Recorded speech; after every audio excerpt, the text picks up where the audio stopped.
కళ్ళు దొబ్బుతాయి. నువ్వు చదవాల్సింది ఈ పుస్తకాలు కాదు, ఇది ఇదిగో. ఏ పుస్తకం చదవాలి? ఎక్స్ కథ పేరే చెప్తున్నానండి. కంటిన్యూ. X303Y.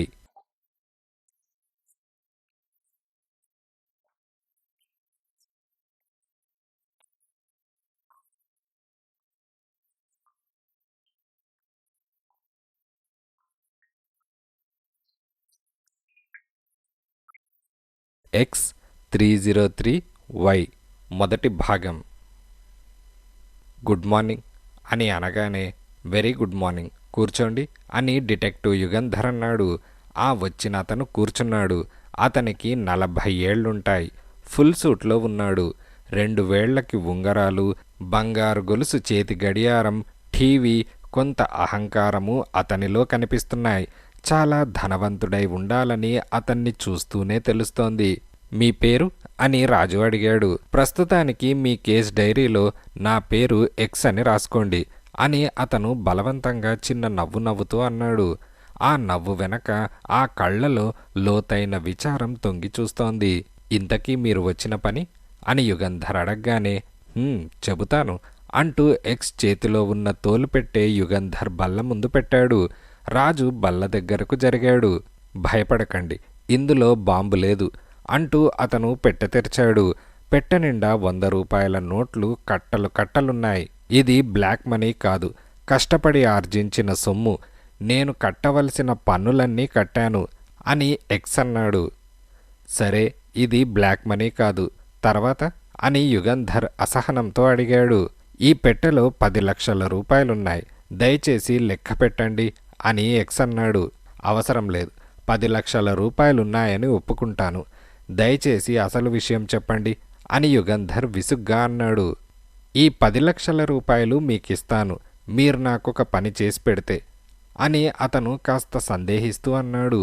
యుగంధర్ ఎక్స్ని పరీక్షగా చూశాడు. 10 లక్షల రూపాయలు ఫీజు ఇస్తానంటున్నాడు. కేసు ఏమిటై ఉంటుంది? సరే, ఏం చేయాలో చెప్పండి, తర్వాత ఫీజు విషయం ఆలోచిద్దాం అని యుగంధర్ అన్నాడు. ఒక మనిషిని చంపాలి అని ఎక్స్ నెమ్మదిగా అన్నాడు. యుగంధర్ కోపాన్ని అణుచుకొని, ఎవరా మనిషి, అతన్నెందుకు చంపాలి, నేనీ డబ్బుకు ఆశపడి ఒక మనిషిని చంపుతానని ఎందుకనుకున్నారు అని అడిగాడు. అతని పేరు 303. మీరతన్ని చంపడానికి ఒప్పుకుంటే అతన్నెందుకు చంపాలో చెబుతాను అని అతను అనగానే, మిస్టర్ ఎక్స్, నా కన్సల్టింగ్ రూంలోకి వచ్చి నాతో చెప్పిన విషయాలు నేను బహిర్గతం చేయకూడదు, అది నా వృత్తి నియమం. లేకపోతే ఇప్పుడే పోలీసులకు ఫోన్ చేసి మిమ్మల్ని పట్టించేవాణ్ణి. డబ్బుకు ఆశపడి మనిషిని చంపేందుకు నేను గూండాననుకున్నారా? గెటౌట్, క్షణం కూడా ఇక్కడ ఉండవద్దు అని యుగంధర్ అరిచాడు.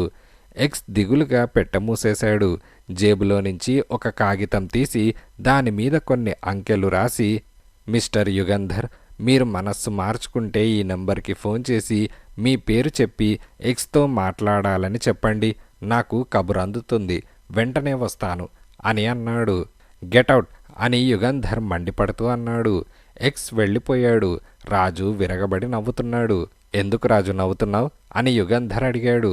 10 లక్షల రూపాయల కోసం మీరొక మనిషిని హత్య చేయడం, ఆ తర్వాత పోలీసులు మిమ్మల్ని పట్టుకోవడానికి ఇన్స్పెక్టర్ స్వరాజ్యరావు అని రాజు నవ్వుతున్నాడు. యుగంధర్ కూడా నవ్వాడు. ఇదిలా ఉండగా సాయంకాలం 5 గంటలైంది.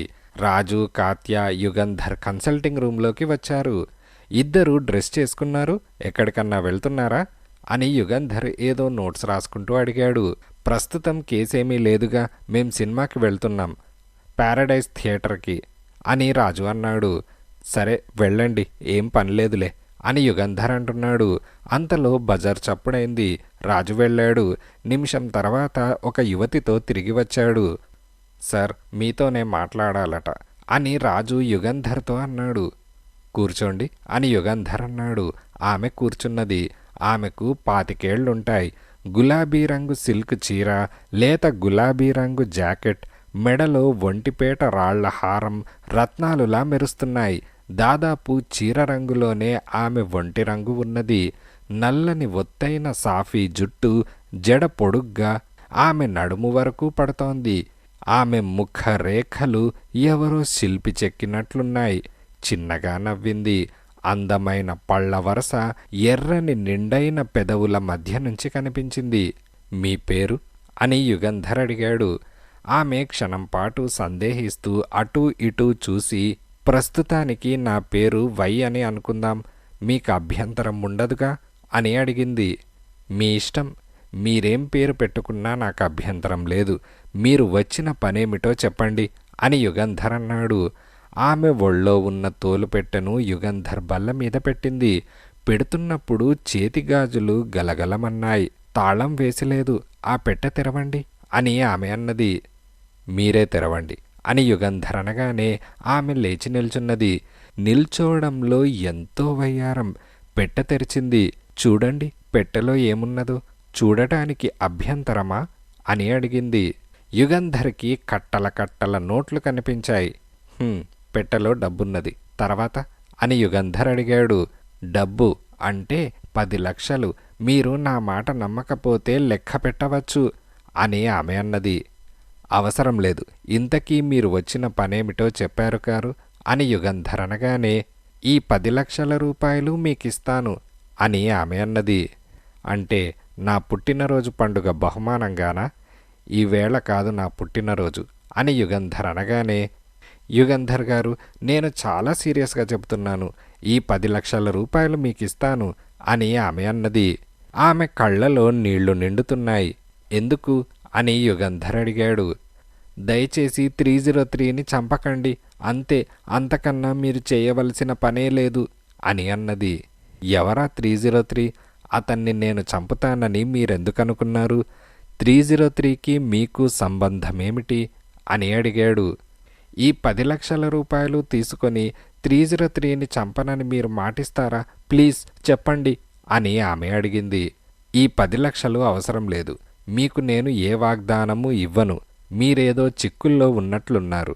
దాపరికం లేకుండా ఉన్నది ఉన్నట్లు నాకు నిజం చెబితే నేను మీకు సహాయం చేస్తాను అని యుగంధర్ అన్నాడు.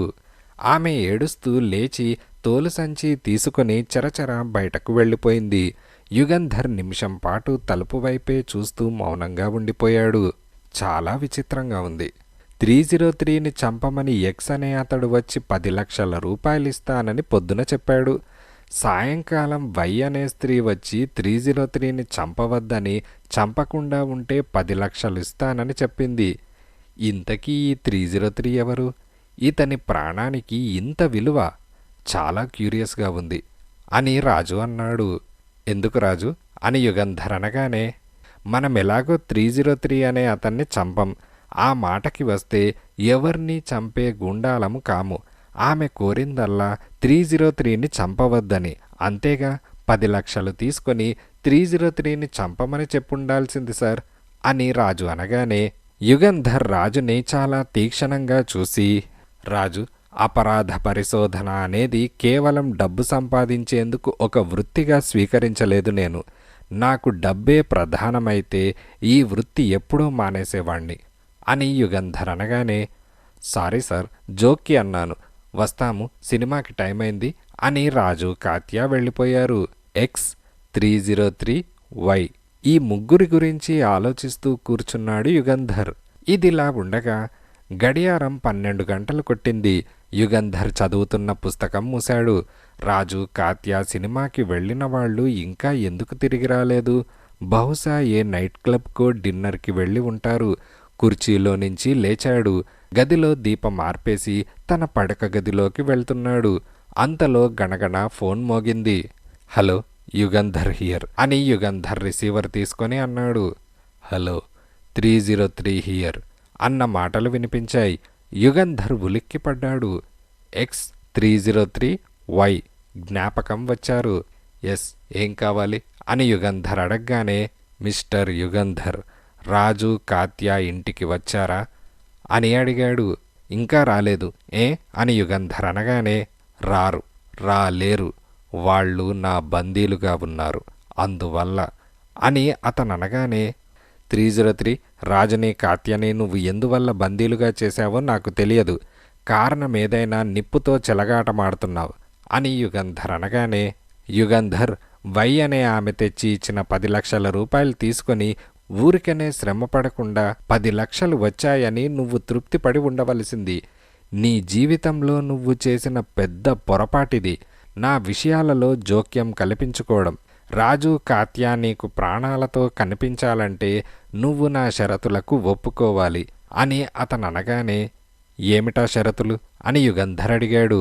నువ్వు ఎక్స్ని కలుసుకోకూడదు, అతని వద్ద తీసుకున్న 10 లక్షల రూపాయలు అతనికిచ్చేసినా నువ్వు ఉంచుకున్నా నాకు సంబంధం లేదు, నా గురించి తెలుసుకోవడానికి ఎటువంటి ప్రయత్నమూ చేయకూడదు అని 303 అన్నాడు. అంతేనా అని యుగంధర్ అడిగాడు. వై అనే ఆమెను కలుసుకోవడానికి కానీ ఆమె ఎవరో తెలుసుకోవడానికి కానీ ప్రయత్నించకూడదు.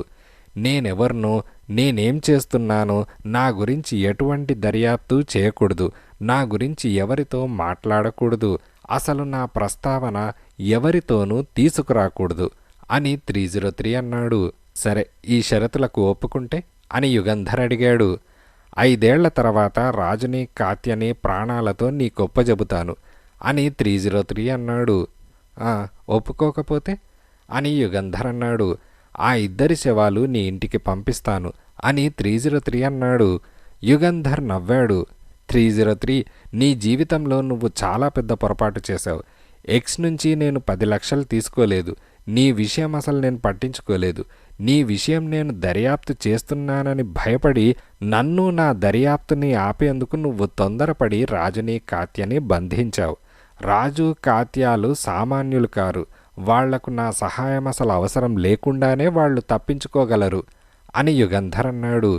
303 నవ్వి, రాజు కాత్యాలు కాదు సరికదా, మంత్రాలు తంత్రాలు తెలిసిన వాళ్ళు కూడా వాళ్లను బంధించిన చోటు నుంచి తప్పించుకోలేరు, మీరు ఆ ఆశ పెట్టుకోవద్దు అని 303 అన్నాడు. రాజు కాత్యాల కోసం 5 ఏళ్లు కాచుకోమంటావా అని యుగంధర్ అడిగాడు. అవును, మీకు గత్యంతరం లేదు, రాజు కాత్యాలు నా బందీలుగా ఉన్నారని, వాళ్లను నేనేం చేయదలుచుకున్నా చేయగలనని మీకు రుజువు చేయమంటే చేస్తాను. చెప్పండి, రాజు కుడి చెయ్యి కోసి ఆ చేతిని మీకు పంపనా, కాత్య చెవి కోసి చెవికి ఉన్న ఒంటి ముత్యపు దుద్దుతో ఆ చెవిని మీకు పంపించనా? చెప్పండి, ఏం పంపించను అని 303 అనగానే, 303, రాజు కాత్యాన్ని బందీలుగా ఉన్నారని నేను ఒప్పుకుంటున్నాను, నాకు సాక్ష్యం అవసరం లేదు అని యుగంధర్ అన్నాడు. అయితే నా షరతులు అంగీకరిస్తారా అని 303 అన్నాడు. 5 ఏళ్ల పాటు రాజు కాత్యల కోసం నేను దర్యాప్తు చేయకూడదు, నువ్వు అంటే 303 ఎవరో తెలుసుకోవడానికి ప్రయత్నించకూడదు, అంతేనా అని యుగంధర్ అనగానే, అంతేకాదు, ఈ 5 ఏళ్ళు మీరు అపరాధ పరిశోధన మానేయాలి, తాత్కాలికంగా వృత్తిలో నుంచి రిటైర్ అవ్వాలి అని 303 అనగానే, రాజు మీద కాత్య మీద నాకు అంత అపేక్ష ఉన్నదని, వారి కోసం నా వృత్తి కూడా మానుకుంటానని మీరెందుకనుకుంటున్నారు అని యుగంధర్ అడిగాడు. యుగంధర్, ప్రస్తుతం నా గురించి మీకేమీ తెలియదు, మిమ్మల్ని గురించి నాకు చాలా విషయాలు తెలుసు. రాజు కాత్యల కోసం మీరు మీ ప్రాణం కూడా ఇస్తారని తెలుసు. చెప్పండి, నా షరతులకు అంగీకరిస్తారా అని 303 అన్నాడు. యుగంధర్ 2 నిమిషాలు మౌనంగా ఉన్నాడు.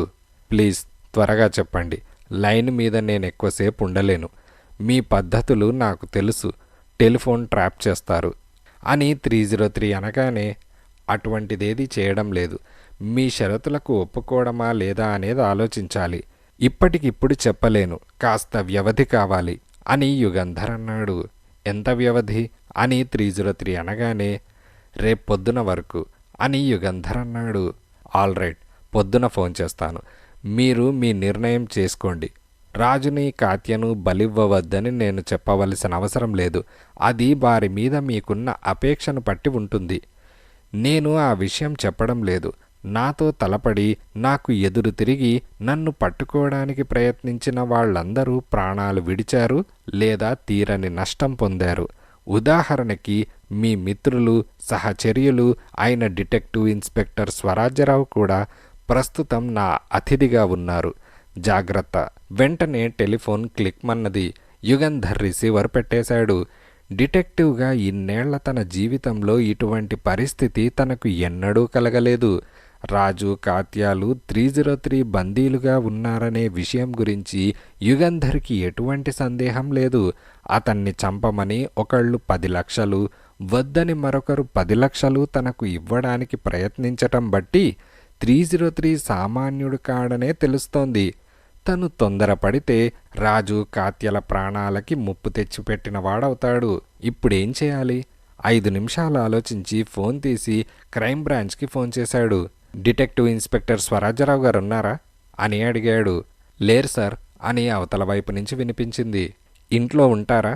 నేను డిటెక్టివ్ యుగంధర్ అని యుగంధర్ అనగానే క్షణం ఆగండి అని క్షణం తర్వాత హలో యుగంధర్ గారు, కమిషనర్ హియర్, స్వరాజ్యరావు కోసం ఫోన్ చేశారట అని కమిషనర్ అనగానే అవును అని యుగంధర్ అన్నాడు. స్వరాజ్యరావు 5 రోజుల నుంచి అదృశ్యమైనారు. ఇన్స్పెక్టర్ స్వరాజ్యరావు డైరీలో ఆయన దర్యాప్తు చేస్తున్న కేసు వివరాలు ఏమీ లేదు. ఒక్క విషయం మాత్రం రాసి ఉన్నది, 303 అంతే. ఈ 303 చాలా పెద్ద క్రిమినల్ అని, అతన్ని పట్టుకోవడానికి స్వరాజ్యరావు సర్వ ప్రయత్నాలు చేస్తున్నాడని సార్జెంట్ శివం చెప్పాడు. ఈ 5 రోజులుగా స్వరాజ్యరావు కనిపించకపోవడానికి కారణం ఊహించలేకుండా ఉన్నాం. ఈ దర్యాప్తు పనిలో తీరిక లేక ఆఫీస్కి రాలేదో, లేక ఆ దుర్మార్గుడి చేతిలో చిక్కిపోయాడో, బతికున్నాడో లేదో తెలియడం లేదు. మా డిపార్ట్మెంట్ అంతా స్వరాజ్యరావు కోసం గాలిస్తోంది. మీకేమైనా తెలుసా అని కమిషనర్ అనగానే లేదు కమిషనర్, థ్యాంక్ యూ ఈ విషయాలు చెప్పినందుకు. మీకు ఇబ్బంది లేకపోతే దయచేసి మీరు మీ assistant commissioner of crimes, IG of police నా ఇంటికి రాగలరా అని యుగంధర్ అడిగాడు. ఎప్పుడు? రేపు పొద్దున్న? సరే అని కమిషనర్ అనగానే కాదు ఇప్పుడే అని యుగంధర్ అన్నాడు. కాసేపు అవతల నిశ్శబ్దం. నిజంగా ఎంతో అవసరముంటే కానీ మీరెలా కోరరు. సరే ఐజీ ఏసీకి ఫోన్ చేస్తాను, వీలైనంత త్వరలో వస్తాం అని కమిషనర్ ఫోన్ పెట్టేశాడు. ఇదిలా ఉండగా 3 సీనియర్ పోలీస్ ఉద్యోగులు యుగంధర్ చెప్పిన విషయాలన్నీ విన్నారు. 5 నిమిషాలు ఎవరూ ఏమీ మాట్లాడలేదు. మీ ఉద్దేశమేమిటి, మీ సలహా ఏమిటి అని యుగంధర్ అడిగాడు. ఏసీ కమిషనర్ వైపు చూశాడు, కమిషనర్ ఐజీ వైపు చూశాడు. మీరు చెప్పిన విషయాలను బట్టి స్వరాజ్యరావు కూడా 303 బందీగా ఉన్నారని అనుకోవచ్చు అని ఐజీ అన్నాడు. యుగంధర్ తల ఊపాడు. మీరు 303 హెచ్చరిక పాటించకుండా దర్యాప్తు సాగిస్తే రాజుని కాత్యని అతను చంపవచ్చు, అది ఉత్త బెదిరింపు కాదని అనుకోవచ్చు అని ఐజీ మళ్ళీ అన్నాడు. యుగంధర్ మళ్ళీ తల ఊపాడు. 303ని పట్టుకోమని, దర్యాప్తు సాగించమని, రాజు కాత్యల ప్రాణాలను బలి ఇవ్వమని చెప్పేందుకు నేను సాహసించలేను. ఆ హక్కు లేదు నాకు అని ఐజీ అన్నాడు. యుగంధర్ మౌనంగా ఉన్నాడు. అంతలో ఫోన్ మోగింది. యుగంధర్ రిసీవర్ తీసుకున్నాడు. క్షణం తర్వాత రిసీవర్ ఐజీకిచ్చి మీకోసమే అని అన్నాడు. 5 నిమిషాలు ఫోన్లో అవతల వారి మాటలు విని ఐజీ రిసీవర్ పెట్టేశాడు. 303 స్వరాజ్యరావు ప్రాణాలతో మా డిపార్ట్మెంట్కి దక్కాలంటే 5 ఏళ్ల పాటు మేము 303 కేసు గురించి దర్యాప్తు మానేయాలట అని అన్నాడు. మరి మీరేమీ జవాబు చెప్పలేదే అని యుగంధర్ అనగానే నేను జవాబు చెప్పనని అతనికి తెలుసు, అందుకే నా జవాబు కోసం కాచుకోకుండా డిస్కనెక్ట్ చేశాడు. క్రిమినల్స్తో ఒప్పందాలకు రావడం పోలీస్ శిక్షణకు విరుద్ధమని అతనికి తెలుసు. పైకి చెప్పకుండా మేమతని షరతులకు ఒప్పుకుంటామని అలా డిస్కనెక్ట్ చేశాడు అని ఐజీ అనగానే మీరేం చేస్తున్నారు? 303 గురించి దర్యాప్తు సాగిస్తారా అని యుగంధర్ అన్నాడు.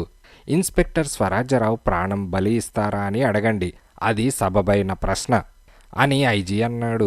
యుగంధర్ మీ నిర్ణయాన్ని బట్టి ఉంటుంది మా నిర్ణయము అని కమిషనర్ అనగానే యుగంధర్ కుర్చీలో నుంచి లేచి అటూ ఇటూ పచారులు చేశాడు. 5 నిమిషాల తర్వాత ఏదో నిర్ణయానికి వచ్చినట్టు తల విదిలించి ఫోన్ తీశాడు. నెంబర్ తిప్పాడు. మిస్టర్ వెంకటేశన్, సారీ అర్ధరాత్రి నిద్ర లేపినందుకు. ఎస్, చాలా ఇంపార్టెంట్. అవును, నేను విడివిడిగా ఫోన్ చేయవలసిన అవసరం లేకుండా దయచేసి మీరే మీ తోటి పత్రికా ప్రతినిధులకు తెలియజేయండి. వెంటనే 1 అరగంటలో పొద్దున్నే వచ్చే పత్రికల్లో పడితే బావుంటుంది. థ్యాంక్ యూ అని యుగంధర్ రిసీవర్ పెట్టేశాడు. మమ్మల్ని ఇక్కడే ఉండమంటారా అని ఐజీ అడిగాడు. ప్లీజ్ ఉండండి అని యుగంధర్ అన్నాడు. అరగంట తర్వాత తలుపు చప్పుడైంది. ఒకరొక్కరుగా 15 నిమిషాల్లో దాదాపు 30 మంది పత్రికా ప్రతినిధులు వచ్చారు. అందరికీ కూర్చునేందుకు కుర్చీలు లేవు. కొందరు స్టూల్ మీద, కొందరు బల్లల మీద, కొందరు గోడలకు ఆనుకొని నిల్చున్నారు. చెప్పండి యుగంధర్, చాలా ముఖ్యమైన ప్రకటన చేస్తానన్నారు, ఏమిటది అని సీనియర్ రిపోర్టర్ వెంకటేశన్ అన్నాడు. ఈ రోజు నుంచి నేను అపరాధ పరిశోధన వృత్తిలో నుంచి విరమించుకుంటున్నాను. ఈ వృత్తి మానేస్తున్నాను అని యుగంధర్ అన్నాడు. వాట్, నిజమా? అంటే మీ అసిస్టెంట్ రాజుకు ఒప్పజెబుతారా అని ఓ పత్రికా విలేఖరి అడిగాడు. లేదు, నేను లేనిదే రాజు ఈ వృత్తిలో ఉండడు. అతనికి ఏదో మోటార్ కంపెనీలో ఉద్యోగం దొరికింది, చేరుతున్నాడు. నేను రిటైర్ అవుతున్నాను అని యుగంధర్ అనగానే, మీ అనుభవం, మీ ప్రతిభ, మీ ప్రజ్ఞ దేశానికి చాలా అవసరం కదా సర్స్, మీరేమంటారు అని పత్రికా విలేఖరులు ఆ ఉన్నత పోలీసు ఉద్యోగులను అడిగారు. రిటైర్ అవ్వవద్దని యుగంధర్ గారిని ఒప్పించడానికి 2 గంటలుగా ప్రయత్నించాం. ఆయన సంకల్పం దృఢమైనది, ఎవరూ మార్చలేరు. అవును, యుగంధర్ రిటైర్ అవుతున్నారు అని ఐజీ అన్నారు. పత్రికా విలేఖరులు నోట్బుక్స్లో రాసుకున్నారు. రిటైర్ అయిపోతూ మీరిచ్చే సందేశం ఏదైనా ఉందా అని ఓ విలేఖరి అడిగాడు. ప్రజలు న్యాయబద్ధంగా, చట్టరీత్యా నైతిక విలువలు పాటిస్తూ శాంతియుతంగా బతకాలని మనసారా కోరుకుంటున్నాను, అంతే అని యుగంధర్ అన్నాడు. విలేఖరులు యుగంధర్ చెప్పిన వివరాలన్నీ రాసుకొని పుస్తకాలు మూసేశారు, వెళ్ళిపోతున్నారు. ఒక్క క్షణం అని ఐజీ అనగానే విలేఖరులంతా ఐజీ వైపు తిరిగారు. యుగంధర్ గారితో పాటు మరొక అపరాధ పరిశోధకుడు రిటైర్ అయ్యారు.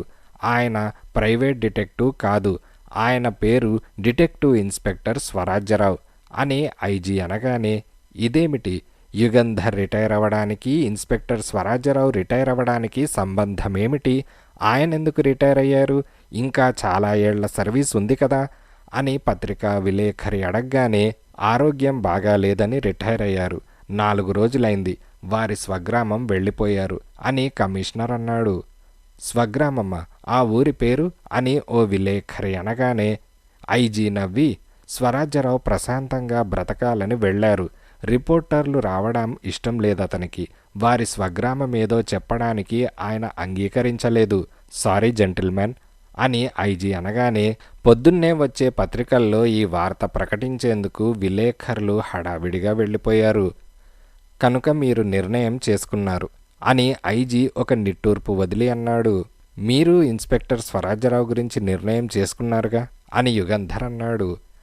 5 ఏళ్ల తర్వాతైనా వీళ్లని 303 వదిలిపెడతాడని ఆశిద్దాం అని కమిషనర్ అన్నాడు. పోలీసు ఉద్యోగులు 3 లేచి నిలబడ్డారు. యుగంధర్కి షేక్ హ్యాండ్ ఇచ్చి, మీ కెరియర్ ఇంత ఆకస్మికంగా ముగిసిపోతుందని అనుకోలేదు యుగంధర్ అని ఐజీ అన్నాడు. ఏ గూఢచారి రివాల్వర్ గుండుకో గురికాకుండా ఇలా సాఫీగా రిటైర్ అవుతానని నేను అనుకోలేదు అని యుగంధర్ అన్నాడు. పోలీసు ఉద్యోగులు వెళ్ళిపోయారు. గదిలో నిశ్శబ్దం. యుగంధర్ ఊపిరి విడవడం తనకే వినిపిస్తోంది. చేతి గడియారం టకటకా వినిపిస్తోంది. బల్ల మీద కాగితాలు అటూ ఇటూ సర్దాడు. క్యాలెండర్ కాగితం చింపి పారేశాడు. మళ్ళీ వెళ్ళి తన రివాల్వింగ్ కుర్చీలో కూర్చొని ఫోన్ తీశాడు. Hello, Yugandhar speaking. అవును, తెలుసు.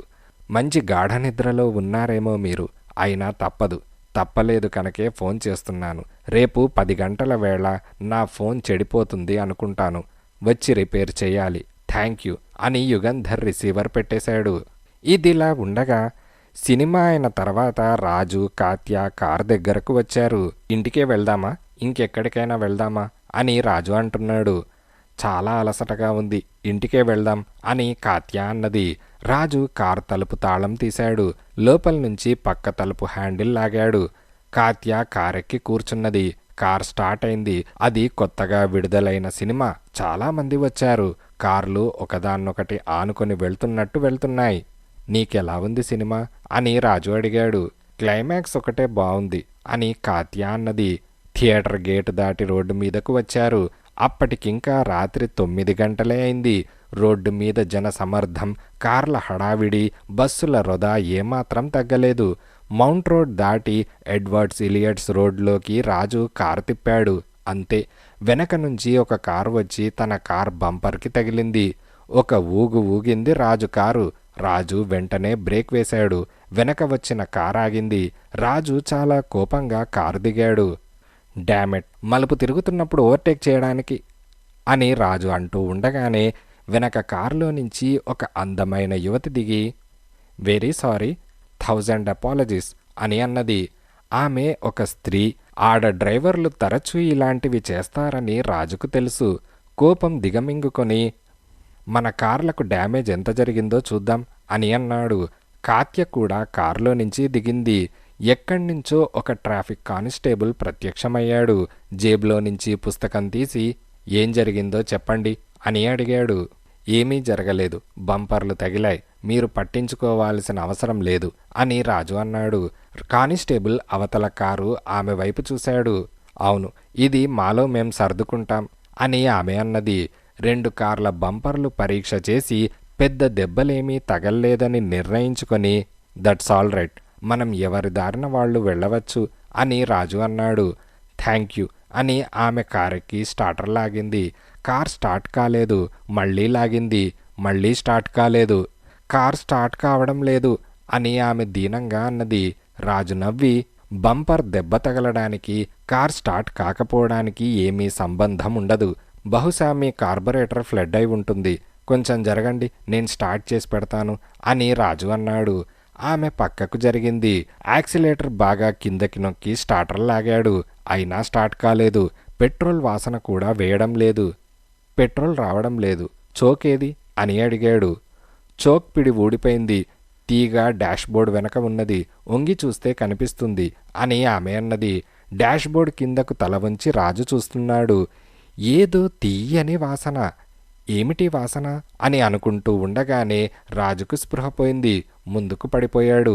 రాజు కోసం కాచుకున్న కాత్య రాజు ఎంతసేపటికి రాకపోయేసరికి ఏమయ్యాడా, ఆ కారులో ఇంతసేపు ఏం చేస్తున్నాడా అని కాత్య దిగి వెళ్ళింది.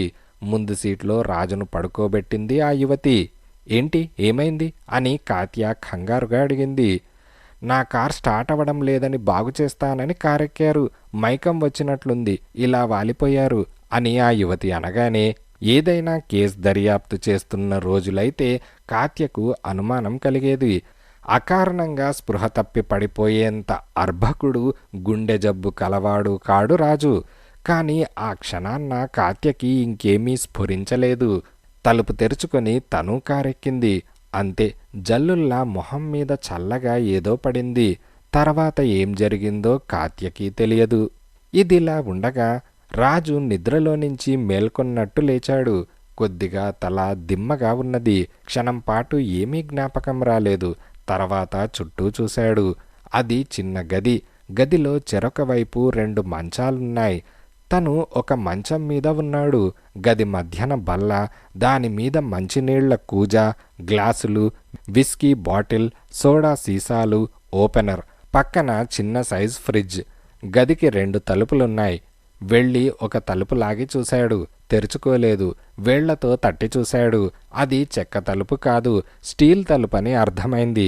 రెండో మంచం మీద కాత్య కళ్ళు మూసుకొని పడుకున్నది. సాఫీగా ఉన్న ఆమె ఉచ్ఛ్వాస నిశ్వాసలను బట్టి దీర్ఘ నిద్రలోనో మత్తులోనో ఉన్నదని రాజుకు అర్థమైంది. రెండో తలుపు తెరిచాడు. సులభంగా తెరుచుకున్నది. అది బాత్రూమ్. ఫ్రిడ్జ్ డోర్ తెరిచాడు. బ్రెడ్, పళ్ళు, వెన్న, పాలు, జామ్ ఉన్నాయి. కాత్య మంచం తలవైపున చిన్న బల్ల మీద ట్రాన్సిస్టర్ ఉన్నది. ఎంత జ్ఞాపకం చేసుకుందామనుకున్నా తను ఎవరితోనో కలయబడినట్లుగాని, పోట్లాట జరిగినట్లుగాని రాజుకి జ్ఞాపకం రావడం లేదు. అయితే తను కాత్య ఎందుకిలా బంధింపబడ్డారు? తన కారుకి జ్ఞాపకం వచ్చింది. ఆ జ్ఞాపకంతో పాటు కోపం కూడా వచ్చింది. ఏమీ తెలియని పసిపిల్లాడిలా తను ఇలా వలలో పడ్డాడా? కోపంతో ఒక్క గంతున వెళ్ళి తలుపుని 2 కాళ్లతో తన్నాడు. తలుపులు కదల్లేదు. ఆఖరికి శబ్దం కూడా రాలేదు. రాజు కాళ్ళు నొప్పి పుట్టాయి. చెవులు చిల్లులు పడేటట్టు గంట మోగింది. అప్పుడు తలుపు పక్కన బల్ల మీద ఉన్న ఫోన్ చూశాడు.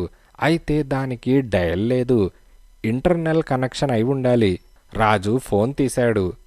మిస్టర్ రాజు, స్పృహ వచ్చిందన్నమాట అన్న మాటలు వినపడగానే అవును వచ్చింది, నీ అంతు తేల్చేందుకు అని రాజు పళ్ళు పటపటా కొరుకుతూ అన్నాడు. నిగ్రహం పోగొట్టుకొని ప్రయోజనం లేదు. మిస్టర్ రాజు, మీరు కాత్య కొంతకాలం పాటు నా అతిథులుగా ఉంటారు. మీకిష్టమున్నా లేకున్నా మీకు కావాల్సిన వసతులన్నీ ఏర్పాటు చేశాం. రేపు బట్టలు ఇత్యాది అవసరాలు కూడా వస్తాయి అన్న మాటలు వినపడగానే థ్యాంక్ యూ అనాలా అని రాజు వ్యంగ్యంగా అన్నాడు. థ్యాంక్స్ చెప్పినా చెప్పకపోయినా యుగంధర్కి నేనిచ్చిన మాట ప్రకారం మీ ఆరోగ్యాన్ని మీ ప్రాణాలని కాపాడాలి అని అనగానే ఇంతకీ నువ్వెవరు? యుగంధర్కి నువ్వు మాటివ్వడమేమిటి అని రాజు కోపంగా అడిగాడు. నా పేరు 303 అంటే బహుశా కొంత తెలుస్తుంది. ఎక్స్ అనే ఒకతను, వై అనే ఒక యువతి నా విషయం మాట్లాడడానికి వచ్చారుగా అని అనగానే రాజు మెదడుకి కప్పిన పొరలు తొలగిపోతున్నాయి. తనకి యుగంధర్కి జరిగిన సంభాషణంతా 303 రాజుకి విపులంగా చెప్పాడు. మీ ఇద్దరినీ చంపడమా లేక 5 ఏళ్లపాటు మిమ్మల్ని క్షేమంగా మా బందీలుగా ఉంచడమా ఇది యుగంధర్ గారి నిర్ణయం మీద ఆధారపడి ఉంటుంది. రేపే తెలుస్తుంది. అంతవరకు గుడ్ నైట్ అని 303 ఫోన్ పెట్టేశాడు. రాజుకి అంతా అయోమయంగా ఉన్నది. కాత్యను లేపడం దేనికి? లేచి వెళ్ళి గ్లాసులో విస్కీ పోసుకొని ఒక్క గుటకలో తాగేశాడు. ఇదిలా ఉండగా ఇన్స్పెక్టర్ స్వరాజ్యరావు తలుపులని గోడలని నేలని అప్పటికి 100 సార్లైనా పరీక్ష చేశాడు. తప్పించుకునేందుకు ఏదైనా అవకాశం ఉందా అని చూశాడు. 5 రోజులు విసుగు నిస్పృహ లేకుండా ప్రయత్నం చేసి చివరకిక ప్రయోజనం లేదని ఆ ప్రయత్నం మానుకున్నాడు. తన మీద తనకే చాలా కోపంగా ఉంది. ఇన్నేళ్ల అనుభవం ఉన్న పోలీసు ఉద్యోగి తను అంత సులభంగా శత్రువు చేతికి చిక్కిపోవడం తొందరపడ్డాడు. నియమాలన్నీ అతిక్రమించాడు. ఏదో సాధిద్దామనే ఉద్దేశంతో బయలుదేరి వెళ్లి బుట్టలో పడ్డాడు. పోలీస్ దర్యాప్తు పని మీద వెళ్తున్నప్పుడు ఏ పోలీస్ ఆఫీసర్ ఒంటరిగా వెళ్ళకూడదు, ఇద్దరుగా వెళ్ళాలి అని పోలీస్ మాన్యువల్లో స్పష్టంగా ఉన్నది. కానీ క్రిమినల్ ఇన్వెస్టిగేటింగ్ డిపార్ట్మెంట్కి చెందిన ఆఫీసర్స్ ఈ నియమాల్ని తూచా తప్పకుండా పాటించరు. ఇద్దరిద్దరుగా వెళ్తే వచ్చిన వాళ్ళు పోలీసులని అపరాధ పరిశోధకులని తెలిసిపోతుంది. వాళ్లను పట్టుకునే అవకాశం సన్నగిల్లిపోతుంది. ఆ వేళ తను ఇంటికి బయలుదేరుతున్నాడు. సార్జెంట్ శివం అరగంట క్రితమే వెళ్ళిపోయాడు. బల్ల మీద కాగితాలు సర్ది హ్యాట్ తీసుకొని తను బయలుదేరుతూ ఉండగా ఫోన్ మోగింది. గుడ్ ఈవినింగ్ ఇన్స్పెక్టర్ అన్న మాటలు వినిపించాయి.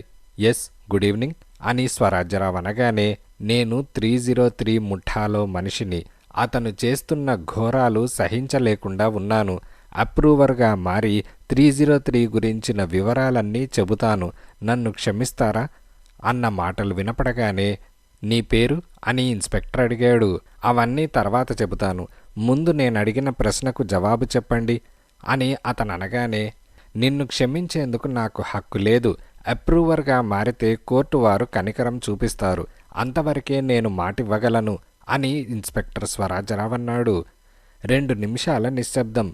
అయితే సరే తప్పదు, మీరు రండి, నన్ను తీసుకెళ్ళండి అని అతనన్నాడు. నేనిక్కడే హెడ్ క్వార్టర్స్లో ఉంటాను, నువ్వేరా అని తననగానే నేనిక్కడి నుంచి వీధిలోకి అడుగు పెట్టానో నా ప్రాణం నాది కాదు. నేను మోసం చేస్తున్నానని వాళ్లకు అనుమానంగా ఉన్నది. మీరు వచ్చి నన్ను తీసుకెళ్ళండి. వాళ్లను పట్టుకొని జైల్లో పెట్టేంత వరకు నన్ను కాపాడే బాధ్యత మీది అని అతననగానే ఇన్స్పెక్టర్ స్వరాజ్యరావు నవ్వాడు. అప్రూవర్గా మారదలుచుకున్నవారు తమంతట తామే పోలీసులకు చిక్కిపోయేవాళ్లు తమ సహచరులను చూసి ఎంత గజగజ వణుకుతారో స్వరాజ్యరావుకి తెలుసు. సరే ఇంతకీ నువ్వెక్కడున్నావు, ఎక్కడి నుంచి ఫోన్ చేస్తున్నావు అని అడిగాడు. ఫస్ట్ లైన్ బీచ్ రోడ్డు మీద ఉన్న కేఫ్ సిల్వర్ సాంగ్లో నుంచి ఫోన్ చేస్తున్నాను. ఇక్కడే ఉంటాను మీరు వచ్చేటంత వరకు.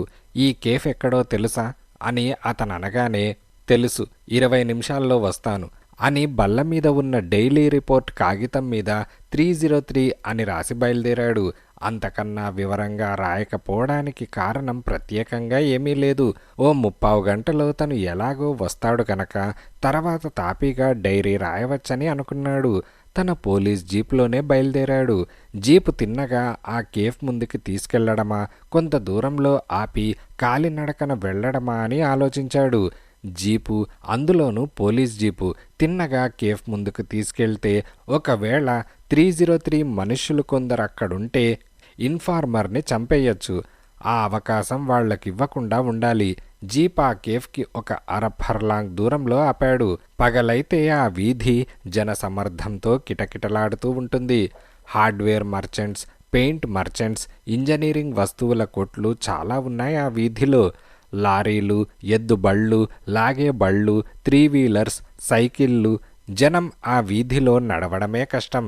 సాయంకాలం 6 గంటలైన తర్వాత షాపులన్నీ మూసేస్తారు. తర్వాత ఆ వీధిలో ఎవరికీ ఏ పని ఉండదు. దాదాపు నిర్మానుష్యంగా ఉంటుంది ఆ వీధి. జీపు దిగి 4 అడుగులు వేశాడో లేదో వెనక ఏదో అలికిడై స్వరాజ్యరావు వెనక్కు తిరిగాడు. కానీ అప్పటికే ఆలస్యమైపోయింది. తల మీద పెద్ద దెబ్బ తగిలింది. అంతే. ఆ తర్వాత ఏమీ జ్ఞాపకం లేదు. మళ్ళీ స్పృహ వచ్చేటప్పటికీ ఈ గదిలో ఉన్నాడు. తలకు తగిలిన దెబ్బకు ప్లాస్టర్ కూడా వేశారు. భోజనానికి కానీ మరి దేనికి కానీ లోపం రాకుండా చూస్తున్నారు. బ్రేక్ఫాస్ట్ రెడీగా ఉంది అని ఫోన్లో చెబుతారు. తలుపు తీయగానే అవతల ట్రేలో ఇడ్డెన్లు, సాంబారు, కాఫీ ఉంటాయి. ఆ తలుపుకు అవతల ఇంకో తలుపు. ఈ 2 తలుపులకు మధ్య మనిషి నిలబడేటంత చోటు మాత్రమే ఉంటుంది. తను ట్రే లోపలికి తెచ్చుకున్న తర్వాత క్లిక్మంటుంది తలుపు. అంటే తలుపులు ముయ్యడం, తాళాలు వేయడం అంతా రిమోట్ కంట్రోల్ ద్వారా జరుగుతోందన్నమాట. తనన్ను బంధించింది ఎవరో తనకు తెలుసు. ఎటొచ్చి ఎవరితో మాట్లాడదామన్నా, ఏమడుగుదామన్నా ఎవరూ కనిపించరు. అభేద్యమైన వ్యూహంలో తను పడ్డాడు. ఎప్పుడు ఎలా తప్పించుకోగలడో తనకే తెలియదు. తనన్నెవరో ఎత్తుకుపోయి దాచేశారన్న విషయం యుగంధర్కి తెలిస్తే యుగంధర్ ఒక్కడే తనన్ను ఈ చెరలో నుంచి తప్పించగలిగినవాడు. ఇదిలా ఉండగా ఫోన్ మోగింది. అలవాటు చెప్పున రాజు హియర్ అని రాజు అన్నాడు. వెరీ గుడ్ మార్నింగ్ మిస్టర్ రాజు. తలుపు తెరిస్తే అవతల బ్రేక్ఫాస్ట్ ట్రేలు ఉంటాయి, తీసుకోండి. వెంటనే టెలిఫోన్ క్లిక్మన్నది. తలుపుకు అవతల 2 ట్రేలు, పత్రికలు ఉన్నాయి. అవతల ఇంకో తలుపున్నది. రాజు ఆ తలుపు పరీక్ష చేశాడు. అది ఉక్కు తలుపే. తెరవడం సాధ్యం కాదు. భోజనము ఇత్యాదివి తెచ్చి ఇచ్చిన వాళ్లను నిర్వీర్యులను చేసి తప్పించుకోవడానికి అవకాశం లేకుండా 2 తలుపులున్నాయి. తనకు ఎవరూ కనిపించరు. అంతేకాక ఈ తలుపులు ఎలక్ట్రానిక్ రిమోట్ కంట్రోల్తో తెరవడం, ముయ్యడం జరుగుతోందని, తన వద్ద పనిముట్లు ఉన్నా తెరవడానికి ప్రయత్నిస్తే ఎక్కడో అలారం మోగుతుందని రాజు గ్రహించగలిగాడు. గదులకు కిటికీలు లేకపోయినా గాలి వీచేందుకు గోడల్లో పైన సన్నని గొట్టాలు ఏర్పాటు చేశారు. అది చూశాడు. ఆ గొట్టాలు చాలా సన్నవి, వేలు దూరేంత సన్నవి. తప్పించుకునేందుకు మార్గం లేదు. 2 ట్రేలు గదిలోకి తెచ్చి బల్ల మీద పెట్టాడు. అప్పుడే కాత్య బద్ధకంగా మంచం మీద నుంచి లేచి చుట్టూ చూసి ఆశ్చర్యపోయి, ఏంటి రాజు, మనం ఎక్కడున్నాం అని అడిగింది. అదంతా ఓ కథ, తర్వాత విపులంగా చెబుతాను. ముందు నువ్వు మొహం కడుక్కొనిరా, కాఫీ తాగుదువు గాని అని రాజు అన్నాడు. కాత్య నీళ్ల గదిలోకి వెళ్ళింది. రాజు దినపత్రిక తెరిచాడు. మొదటి పేజీ మీద యుగంధర్ ఫోటో వేశారు. ప్రఖ్యాత డిటెక్టివ్ యుగంధర్ అపరాధ పరిశోధన వృత్తి మానుకున్నారు. అది హెడ్లైన్. వ్యక్తిగత కారణాల వల్ల తను అపరాధ పరిశోధకుడిగా ఇక వృత్తి సాగించనని, రిటైర్ అవుతున్నానని, రాజు కూడా ఏదో మోటార్ కంపెనీలో ఉద్యోగంలో చేరుతున్నాడని యుగంధర్ పత్రికా విలేకరులకు చెప్పిన విషయాలు వివరంగా రాశారు. డిటెక్టివ్ ఇన్స్పెక్టర్ స్వరాజ్యరావు తన ఉద్యోగానికి రాజీనామా ఇచ్చిన వార్త కూడా అదే కాలంలో చివర్న అచ్చువేశారు. 4 దినపత్రికల్లోనూ అదే వార్త. రాజు పత్రికలను బల్ల మీద పెట్టాడు. కాత్య నీళ్ల గదిలో నుంచి వచ్చింది. కాఫీ తాగుతూ రాజు జరిగిందంతా ఆమెకు చెప్పాడు. యుగంధర్ గారు నిజంగా వీళ్ల షరతులకు ఒప్పుకొని డిటెక్టివ్గా 5 ఏళ్లపాటు రిటైర్ అయ్యారంటావా రాజు అని కాత్య అడిగింది. మన ఇద్దరి ప్రాణాల్ని బలి ఇవ్వడమా, లేక 5 ఏళ్లపాటు మన ప్రాణాల్ని కాపాడేందుకు రిటైర్ అవ్వడమా అనేదే సమస్య అయితే యుగంధర్ గారు 5 ఏళ్లపాటు రిటైర్ అవుతారు అని రాజు అన్నాడు. అంటే 5 ఏళ్లపాటు మనం ఇక్కడ ఈ గదిలో బందీలుగా ఉండడం తప్పదా అని కాత్య అడిగింది. అంతేకాదు, మనం ఈ 5 ఏళ్లు ప్రాణాలతో ఉన్నామని, 5 ఏళ్ల తర్వాత మనల్ని ప్రాణాలతో వదిలేస్తాడని యుగంధర్కి ఏమిటి నిశ్చయం అని రాజు అన్నాడు. ఇదిలా ఉండగా ఆ రాత్రంతా యుగంధర్ నిద్రపోలేదు. ఇన్స్ట్రక్షన్స్ బుక్లో చాలా విషయాలు రాస్తూ కూర్చున్నాడు తన గదిలో. 5 గంటలకు అలసిపోయి తనే వేడి టీ చేసుకొని తాగి రివాల్వింగ్ కుర్చీలో జారిగిలబడ్డాడు. అలాగే కళ్ళు మూసుకొని ఒక కునుకు తీశాడు. చెవులు చిల్లులు పడేటట్టు ఫోన్ మోగగానే యుగంధర్ కళ్ళు తెరిచి క్షణంపాటు రిసీవర్ని విసుగ్గా చూసి, హలో, యుగంధర్ హియర్ అని అన్నాడు. Good morning Yugandhar. పౌరుషము రోషము కన్నా వివేకమే మీకు ఎక్కువ అని రుజువు చేసుకున్నారు. 5 ఏళ్లపాటు మీ అసిస్టెంట్ రాజు, కాత్య క్షేమంగా సుఖంగా ఉంటారు. వారికి కావాల్సిన సదుపాయాలన్నీ ఏర్పాటు చేశాం. మీకు వాళ్లను గురించి చింత ఉండవలసిన అవసరం లేదు అని 303 అన్నాడు. Thank you. నేను రిటైర్ అవుతున్నానని పత్రికలకు ప్రకటించి నా చిత్తశుద్ధిని మీకు తెలియజేశాను. అలాగే పోలీస్ డిపార్ట్మెంట్ వారు ఇన్స్పెక్టర్ స్వరాజ్యరావు గురించి ప్రకటించి వారి చిత్తశుద్ధిని ప్రకటించారు. మీరు ఎవరో, మీ అపరాధాలేమిటో, ఏ ప్రయోజనం కోసం ఇన్ని దుర్మార్గాలు తలపెట్టారో మేము పరిశోధించమని 5 ఏళ్లపాటు మీ జోలికి రామని ప్రకటించాను. నిజమే కానీ అని యుగంధర్ ఆగిపోయాడు. కానీ అని 303 ప్రశ్నించాడు. రాజు, కాత్య క్షేమంగా ఉన్నారని నాకు తెలుస్తూ ఉండాలి. అంతేకాదు 5 ఏళ్ల తర్వాత క్షేమంగా వాళ్ళు తిరిగి వస్తారని నాకు నమ్మకం కుదరాలి.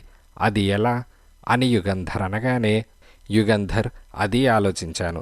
మీకు రాజుకి మాత్రం తెలిసిన మీ ప్రత్యేకమైన కోడ్ ఒకటి ఉందని, ప్రపంచంలో ఆ కోడ్ ఇంకెవరికీ తెలియదని నాకు తెలుసు. తను కాత్య క్షేమంగా ఉన్నామని వారానికొకసారి రాజు మీకు ఉత్తరం రాస్తాడు. అంతేకాక నెలకొకసారి రాజు మీకు ఫోన్ చేస్తాడు. రాజు, కాత్యాలు క్షేమంగా ఉన్నారని మీకు నిశ్చయం కుదరడానికి అది చాలా అని 303 అనగానే, చాలు. అయితే 5 ఏళ్ల తర్వాత వాళ్ళని ప్రాణాలతో వదిలిపెడతారని నమ్మకమేమిటి అని యుగంధర్ అడిగాడు. ఈ విషయంలో మీరు నా మాట నమ్మాలి, నాలో విశ్వాసం ఉంచాలి. 5 ఏళ్లలో నేను ఈ దేశం నుంచి వెళ్ళిపోతాను, ఇంకో దేశానికి వెళ్తాను. ఇంకో దేశానికి నేను వెళ్ళిపోయిన తర్వాత మీరు కానీ ఈ పోలీసులు కానీ నన్ను పట్టుకోలేరు. నేను చట్టానికి, మీ శిక్షా స్మృతికి అందను, అతీతుణ్ణవుతాను. అటువంటి పరిస్థితుల్లో రాజుని కానీ కాత్యని కానీ చంపి నేను సాధించేది ఏమీ ఉండదు. వారి వల్ల నాకు ఎటువంటి ప్రమాదం ఉండదు. నేను వెళ్ళవలసిన ఇంకో దేశం వెళ్ళగానే రాజు, కాత్య ఎక్కడ బంధింపబడ్డారో మీకు విపులంగా కేబుల్ పంపుతాను. వారిద్దరినీ మీరు విడిపించుకోవచ్చు. అంతకన్నా ఏమీ హామీ ఇవ్వలేను. నా ధ్యేయం 5 ఏళ్ల కన్నా ముందుగానే సాగితే నేనింకా ముందే దేశం విడిచి వెళ్ళిపోతాను. అంటే కాత్య, రాజులు 5 ఏళ్లు బందీలుగా ఉండవలసిన అవసరం కూడా ఉండదు. ఆర్ యు సాటిస్ఫైడ్ అని 303 అనగానే యుగంధర్ నిట్టూర్చి, తృప్తిపడక చేయగలిగిందేమీ లేదు. మరొక విషయం, ఇన్స్పెక్టర్ స్వరాజ్యరావు నాకు చాలా ఆప్తులు. ఆయన విషయంలో కూడా పోలీస్ అధికారులు దర్యాప్తు ఆపుచేయాలని నేను పోలీస్ అధికారులను ఒప్పించాను అని యుగంధర్ అనగానే, అవును, రాత్రి ఐజీ కమిషనర్ మీ ఇంటికి వచ్చారు. మీరు చెప్పడం వల్లే వారు అంగీకరించి ఉంటారు. తెలుసు, సామాన్యంగా పోలీసులు ఎటువంటి పరిస్థితుల్లో దర్యాప్తు ఆపరు. థ్యాంక్స్ యుగంధర్ అని 303 అన్నాడు. కనుక ఇన్స్పెక్టర్ స్వరాజ్యరావు కూడా క్షేమంగా ఉన్నారనే విషయం నాకు తెలుస్తూ ఉండాలి అని యుగంధర్ అనగానే 1 నిమిషం పాటు నిశ్శబ్దం. Of course I don't like it. Raju, Swarajyarao, కాత్యలని ఒక చోట ఉంచడం చాలా ప్రమాదం. 3 ఘటికులు. అయినా మేము చాలా కట్టుదిట్టమైన భద్రత ఏర్పాటు చేశామనే ధైర్యం ఉండటం వల్ల 3 ఒకే గదిలో ఉంచుతాం. రాజు మీకు పంపే రిపోర్ట్లో స్వరాజ్యరావు విషయం కూడా రాస్తారు. ఈజ్ ఇట్ ఆల్ రైట్ అని 303 అడిగాడు. All right. వీలైనంత త్వరలో, అంటే రేపే రాజు రిపోర్ట్ పంపండి అని వెంటనే యుగంధర్ రిసీవర్ పెట్టేశాడు. కళ్ళు మూసుకొని దీర్ఘంగా ఆలోచిస్తున్నాడు. Calling bell చప్పుడైంది. యుగంధర్ వెళ్ళి తలుపుకున్న అద్దంలో నుంచి చూశాడు. 50 ఏళ్ల మనిషి నిల్చున్నాడు.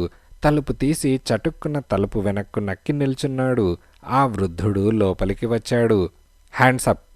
అయిపోయినట్టే ఇంకా. సర్వమంగళ నామా సీత ఇంకా ఉంది.